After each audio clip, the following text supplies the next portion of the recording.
రేవంత్ రెడ్డి గారు రాగా సీఎం మొగాను ఒక స్టేట్మెంట్ ఇచ్చారు. మీరు మీడియాలో ఉన్నారు కాబట్టి తెలిసి ఉంటుంది. రియల్ ఎస్టేట్ నా సొత్తు, నా పొత్తు, నా తత్తు అన్నాడు. అంటే నా పేటెంట్ రియల్ ఎస్టేట్. అంటే ఆయన అదే ఫీల్డ్ లో ఉన్నారు కాబట్టి. ఇప్పుడు మనం కోకాపేట 100 కోట్లని 50 కోట్లని మాట్లాడుతున్నాం. ఆయన 20 సంవత్సరాల ముందే జీవితం అనేది, ఆయన కెరీర్ అనేది రియల్ ఎస్టేట్ ఏజెంట్గా జాయిన్ అయినట్టు నేను విన్నాను, రియల్టర్గా.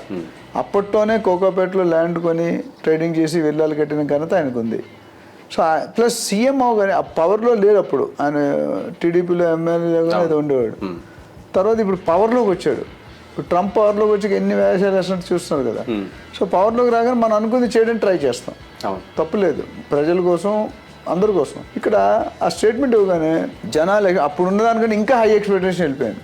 ఓకే, రాజమౌళి సినిమాలాగా అయిపోయింది. ఎందుకంటే అంటే నా పర్సనల్ ఒపీనియన్, ఎవరిని బ్లేమ్ చేయట్లేదు, ఎవరు మంచిగా చేయడానికి చెప్పడం. పర్సనల్ మీడియాలో ఏది మాట్లాడినా చికాకే, ముందుకు వస్తే గొయ్యి, వెనక్కి వస్తే నీయ.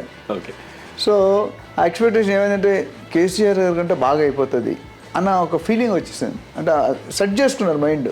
ఓకే.